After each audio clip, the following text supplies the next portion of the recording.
Thank you so much again. And as you know, these are mostly just opportunities to get into the analysis of the current moment. I think my first question, I have a few to go throughout the week, but my first question is, what do we think we should take away from the cancellation of today's talks? And um, are we mainly attributing this to Israel's continuation in Lebanon? What should we take away from it? I think the first thing we have to remind ourselves when it comes to the fact that this first meeting got canceled, which of course is not a great sign, but we have to make sure that our expectations were right from the outset, which is the fact that this 60-day period is going to be an extremely bumpy road. This is not a negotiation between two best friends. This is a negotiation between two adversaries that have been at it against each other in various ways, not necessarily a straight out war, but nevertheless an enmity of 47 years. So it's not going to be easy. It's not always going to go forward. It's going to go backwards at times. There's going to be canceled meetings, suspended meetings. All of these things are just going to be part of the process. If we overread into it and we think every cancellation or rescheduling is a sign of its collapsing, we're going to have too many heart attacks by the time this is over with. So I think we have to take a step back and recognize that this is going to be a bumpy road and be ready for that. The fact, however, that it happened so soon and that it happened over Lebanon is a reminder that the weakest or the greatest vulnerability of this arrangement is Lebanon. Israel's bombardment of that country, Hezbollah's fight with Israel, and the fact that the Israelis have a profound incentive to sabotage this deal because they don't want to see any deal between the United States and Iran. They want this war to continue. They were the ones who pushed for this war in the first place. But also personal incentives of Benjamin Netanyahu, because this is costing him a lot in Israel. He is getting attacked from every direction. Everyone wants to take out their knife right now and stab him and make sure that this finally ends his political career. And that means very likely that Netanyahu will end up in jail because the only reason why he really isn't at this point is because the immunity he enjoys as prime minister. Once he no longer is prime minister, the trial will go forward and he will likely end up in jail. So he has both personal interest as well as political and strategic interest to sabotage this deal. And Lebanon is where it most likely will happen because all he needs to do is to continue the bombardment of that country, and we will see delays, reschedulings, perhaps even suspensions of the kind that we have seen right now. Absolutely. And kind of to this point of Lebanon, I'm curious how you would encourage people to think of Iran's leverage at this moment. Is Lebanon a point of regional leverage right now, or is what Iran brings to the negotiating table the Strait of Hormuz and the nuclear program? How should we consider all of these different elements in terms of what the US is trying to negotiate about? I don't think Lebanon is leverage for the Iranians. I think the Iranians are trying to turn Lebanon into leverage after this war. What the Iranians are trying to do right here is to reestablish their forward defense, meaning that they would have a first line of defense in Lebanon through Hezbollah to prevent the Israelis from attacking Iran. In 2006, there was a war between Lebanon and Israel, or between Hezbollah and Israel, whichever way you want to look at it. The Israeli attitude at the time, and the deputy defense minister at the time said this to my face, Ephraim Sneh, that the war with Lebanon was just a prelude. The real war was with Iran. It was inevitable and it would happen after that war, assuming, of course, that Israel would prevail over Hezbollah. But it didn't. It lost that war. And because it lost that war, the war with Iran never happened in 2006. It happened in 2004 and 2025 and 2026 because Hezbollah had been so weakened and the first line of defense was essentially not as effective any longer. So, what the Iranians are trying to do is to make sure that while they want to deal with the United States, they're not going to trust that deal for their security. They're going to trust the rebuilding of their forward defense by having a strong Hezbollah that prevents the Israelis from restarting the war with Iran. This is right now in the process of reaching that point. Perhaps they will, perhaps they won't. But that is part of the reason why I think the Iranians are not going to back off when it comes to Lebanon, because this is no longer just about Lebanon, just about Hezbollah. It's about their strongest guarantee that Israel does not restart the war. Definitely. And I guess I want to switch gears a little and ask you about your views on the language of the MOU. In my understanding and in my reading, there are a lot of points where Iran is essentially told that they can maintain the status quo until deliberations happen, especially with pertaining to the nuclear program. Whereas you see JD Vance and Trump and many other Western politicians say that Iran will fold on its nuclear program. What do you think the ultimate outcome of these deliberations might be with respect to the ultimate treaty that they reach? Language of the MOU in various parts may be a bit vague. Some of it is probably deliberate, but I think there is clarity when you compare the text with the reality on the ground and other statements that have been made. The Iranians are being told by the United States that in this 60-day period, there will be negotiations in which the US is willing to put all sanctions on the table in order to get nuclear concessions from the Iranians. Which nuclear concessions the Iranians will give will determine the degree to which the US will lift sanctions. We do not know where they exactly will end up on this.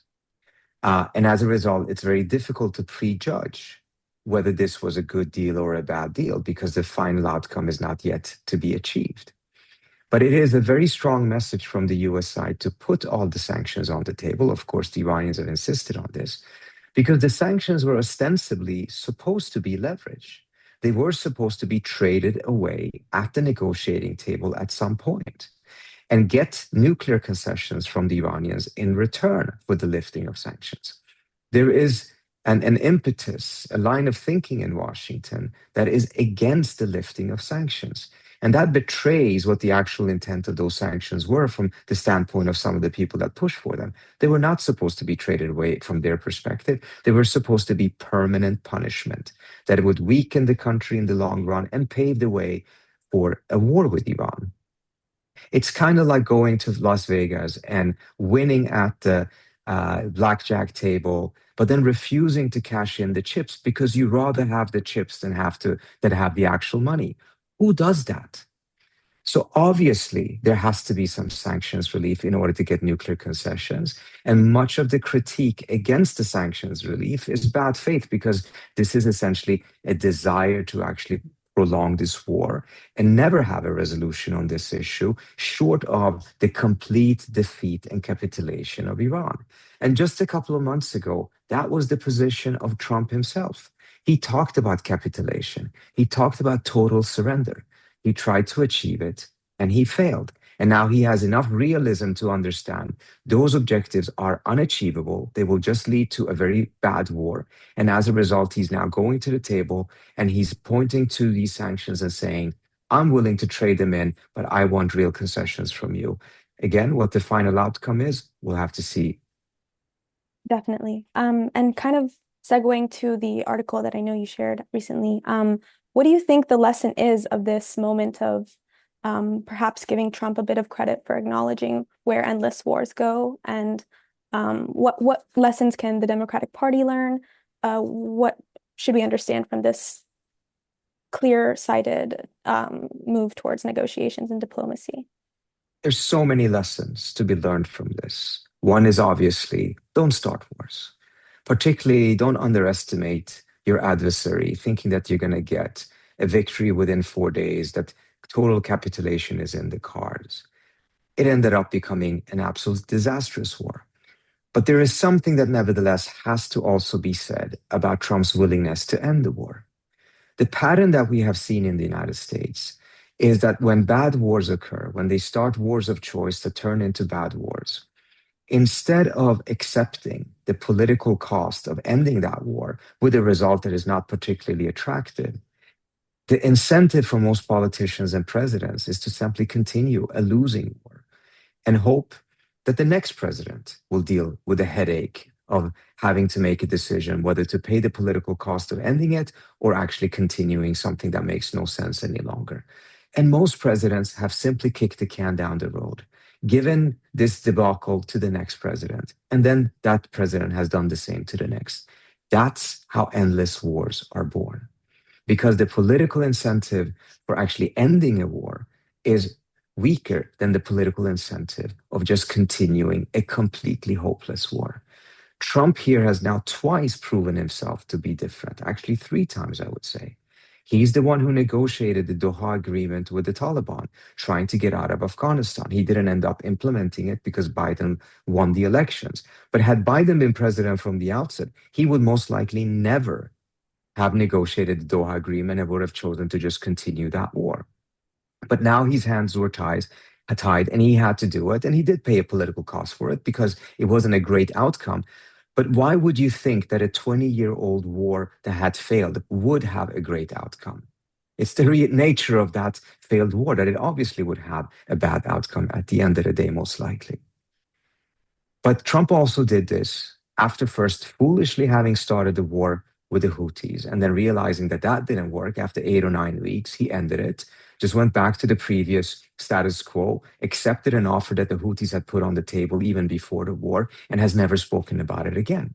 He could have turned that into an endless war, and he didn't. He foolishly started this war, listening to the advice of the Israelis, who told him that this is going to be super easy and it will be over with within 100 hours, and that he would be a hero and this would be part of his legacy, having been the president that finally took out the Islamic Republic. He followed their advice unwisely.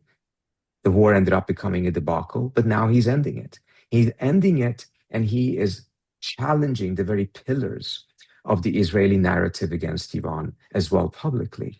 So he has had this kind of nimbleness and willingness to break with that conventional thinking. I wish he never would have started those wars in the first place, but he has shown the strength to be able to take the political heat for ending the wars rather than allowing it to become an endless war that is now the headache of the next president and the president after that.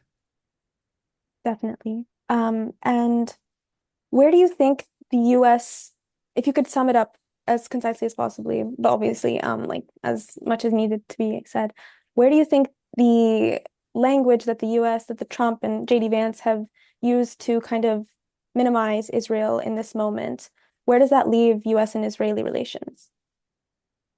When you listen to the statements that both the president and Vice President J.D. Vance have been issuing for the last 48 or so hours about Israel, I don't think we're seeing just a shift in US Israeli relations. I think they're setting the ground for a paradigm change on the US Israeli relationship.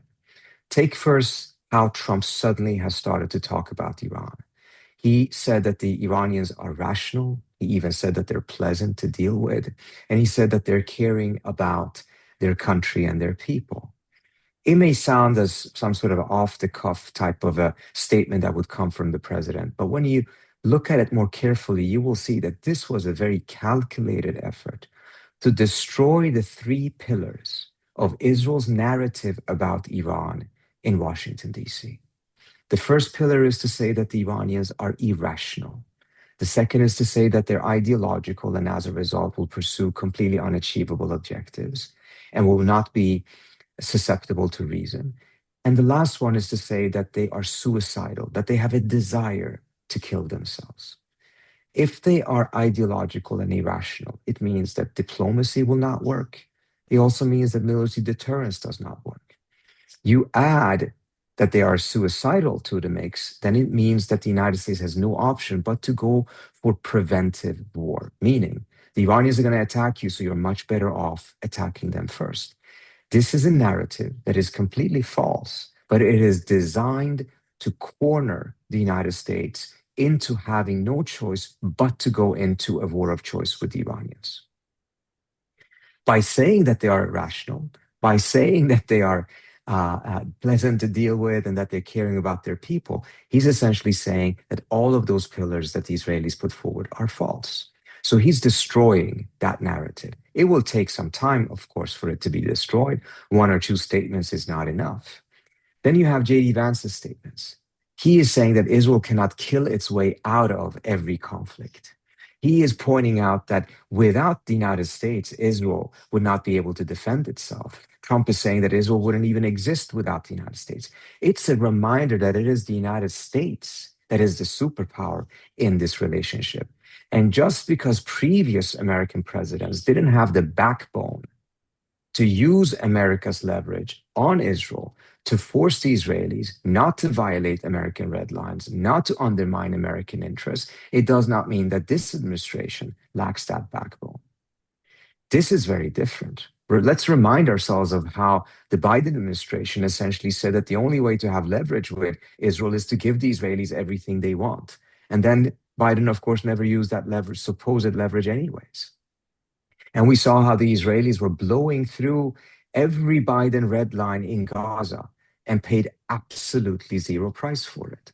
So the Israeli conduct is a product of how American presidents have caved to Israel over decades, but particularly in the last couple of years. This is a very deliberate attempt to fundamentally change that. And if that changes, then we're going to have a completely different paradigm for the US and Israel's relationship going forward in the region. Yeah, which kind of leads into, I guess, my final question. Where do you think, mm, would you describe Iran as the great power of the Middle East? Or is there more nuance to it? What is the current status quo in the Middle East with that in mind? I think there's a lot of narratives that are pointing out that Iran has now become a superpower, a world superpower, etc. I would not go that far. I think it is very important to recognize that the containment and isolation of Iran failed spectacularly. It eventually led to a war. And in that war, the Iranians inflicted a strategic defeat on two nuclear weapon states, one of them a superpower. That, of course, counts for something. But Iran needs to translate those wins into a new uncontested order. And that can only come about through a negotiation, through diplomacy. Until that has happened, yes, I think the Iranians have reestablished a deterrence. It means that no one is going to likely attack Iran anytime soon. That would be very foolish. But it does not necessarily mean that Iran has now gained compellent force or that it will be included in every regional decision making process, which is one of the Iranians' goals. They're very upset that they have no say through legitimate formal avenues in a lot of the different bodies that exist, whether it's the GCC, the Arab League. The Iranians are not part of any of these institutions. And frankly, those institutions are not sufficient to be able to meet the needs of the region going forward. There is now a fantastic opportunity to build a new security architecture in the region that is inclusive, that is based on a paradigm of collective security, that does not exclude anyone. It is not designed against anyone, but is designed to help everyone in the region. That opportunity should not miss. And I'm seeing greater political maturity on almost every side in the region right now, particularly in the Persian Gulf region, to go in that direction, despite a tremendous amount of tensions, anger, emotions that exist on all sides after this conflict. But it took the Europeans 2 world wars to come to the conclusion that they had to leave the previous paradigm and move towards collective security, create economic interdependence between each other in order to raise the cost of war on all sides. They succeeded with that. They had an unprecedented period of 70 plus years of peace as a result. The region now has the same opportunity. Thankfully, it wasn't the same type of a deep conflict as the 2 world wars with millions of people killed, but enough for everyone to understand that they will all lose unless they change paths. Thank you so much. That was brilliant. Excellent. Thank you so much.